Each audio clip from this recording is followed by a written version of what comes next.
पति पत्नी का जो रिश्ता है, जैसे आपके पास बाइक है और उसमें 2 पहिया है, उसमें से एक पहिया अगर खराब हो गया तो क्या बाइक चलेगा?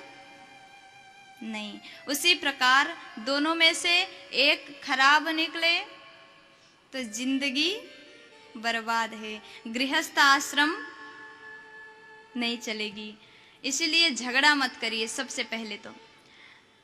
और दोनों में लड़ाई हुआ, 4 दिन हो गया, दोनों एक दूसरे से बात नहीं कर रहे हैं। भोजन बनाती है और पेपर में लिख दिया भोजन तैयार है, भूख लगी हो तो आ जाना, रख दिया। और देवी जी चली गई और पतिदेव ने देखा लेटर पड़ा, भोजन तैयार है, चला गया और भोजन कर लिया, खाना खा लिया। उसके बाद सो गए और ऐसे 4-5 दिन हो गया। और उसके बाद एक दिन पति ने कहा, मुंह से नहीं कहा, लेटर में लिखा, मैसेज देना पड़ता है, जरूरी बात हो तो करना ही पड़ता है, लेकिन इतने दिन तक एक दूसरे से बात नहीं हो रहा था।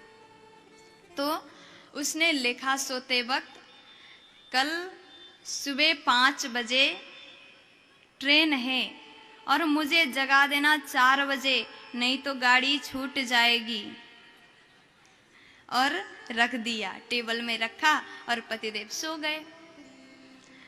और थोड़ी देर बाद पत्नी भोजन करके आ गई, वहाँ पर पर्चा रखा हुआ था, उठाया और पढ़ लिया, कल सवेरे ट्रेन है 5 बजे का और मुझे 4 बजे जगा देना। तो कल हो गया, पतिदेव सो रहे थे। अब पत्नी 4 बजे उठ गई, पेपर निकाला और लिखा 4 बज गया है, आप जल्दी से उठ करके स्नान करिए, तैयार हो जाइए और भोजन भी तैयार है, खा करके चले जाना। आपकी आज्ञाकारिणी धर्म पत्नी कमला। और रख दिया और वो चली गई, सोने लगी। अब क्योंकि 4 ही बजा था, देवी जी सो गई। और सुबह हुआ, पति का आंख खुला तो घड़ी देखते हैं तो बज गया था 8। और गए, अब बोलना तो नहीं था, अब क्या किया जाए, बहुत क्रोध आ रहा है, जैसा लग रहा है अभी, बोलो ना जी। और गए और आंख दिखा करके कहने लगे इशारे से, क्यों नहीं जगाया, 8 बज गया है। तो पत्नी को हंसी आ गया, अब रोक लेती, अगर हंसी तो फंसी। अब पत्नी धीरे से चली गई और सोच रही थी कैसे बताऊं इनको, तो फिर से आ गई वापस। कहा, आप सो रहे थे तो तकिया के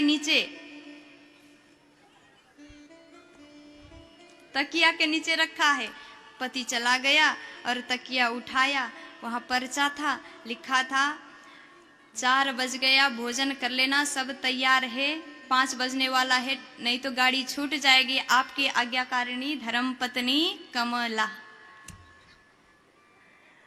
तो पतिदेव ने जैसे देखा, सोचने लगा ऐसे तो नहीं चलेगा, अब कब तक बात नहीं करेंगे।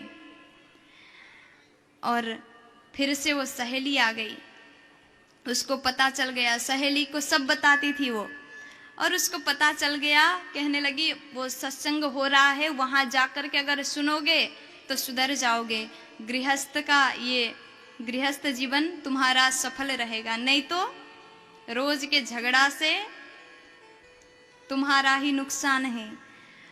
और दोनों ही पति पत्नी सत्संग में चले गए। और जैसे सत्संग में चले गए, गुरुजी ने कहा, अगर जीवन की गाड़ी चलानी है तो दोनों को हमेशा अपने मन में अभिमान नहीं लाना चाहिए। जब तक प्रेम ना हो तब तक जीवन व्यर्थ है। बड़ा सुंदर उपदेश दे रहे थे, सुनकर के लगा कि हाँ हम लोग गलत रास्ते पे चल रहे हैं, हमें सुधरना चाहिए। और घर गए, कहा था अगर मन में अहंकार हो तो जीवन की गाड़ी सफल नहीं है। घर में चले गए, पति ने सोचा अब तो बात करना पड़ेगा, अब पत्नी ने सोचा बात तो करना है, लेकिन शुरू कौन करें? दोनों के मन में ईगो है। अगर मैं शुरू करूंगी तो मैं छोटी हो जाऊंगी, पति सोचने लगा मैं शुरू करूंगा तो मैं छोटा हो जाऊंगा।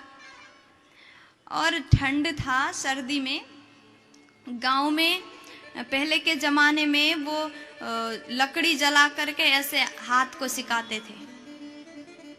आग बीच में है, दोनों पति पत्नी ऐसे कर रहे हैं, सेक रहे हैं। तो पतिदेव बैठे हुए थे और वो अंगारा बोलते हैं ना, वो एक छोटा सा अंगारा उनके कुर्ता में लग गया। और पत्नी ने देखा, पहले के जमाने में वो धोती कुर्ता पहनते थे, जींस नहीं पहनते थे। तो जैसे धोती में वो लग गया, धीरे धीरे तेजी से जलने लगा। पत्नी को पता है अगर बता दूं तो मैं छोटी हो जाऊंगी, फिर पहले मुझसे शुरू होगा बातचीत, अब क्या करूं? तो आपका स्वभाव तो आपको पता ही है। तो उस माता ने, पतिदेव इधर थे तो इधर देखा, ऐसे इधर की ओर मुंह किया और कहने लगी किसी का कुर्ता जले तो मैं क्या करूं,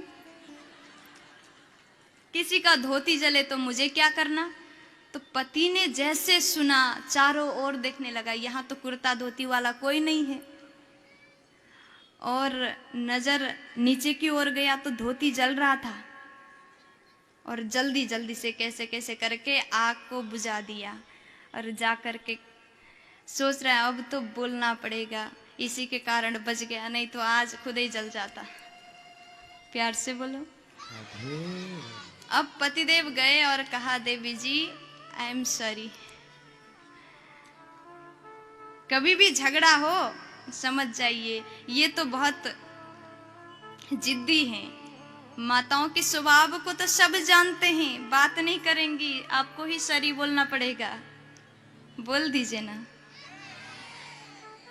इसलिए इस जीवन को सही तरीके से चलाना हो तो ईगो नहीं होना।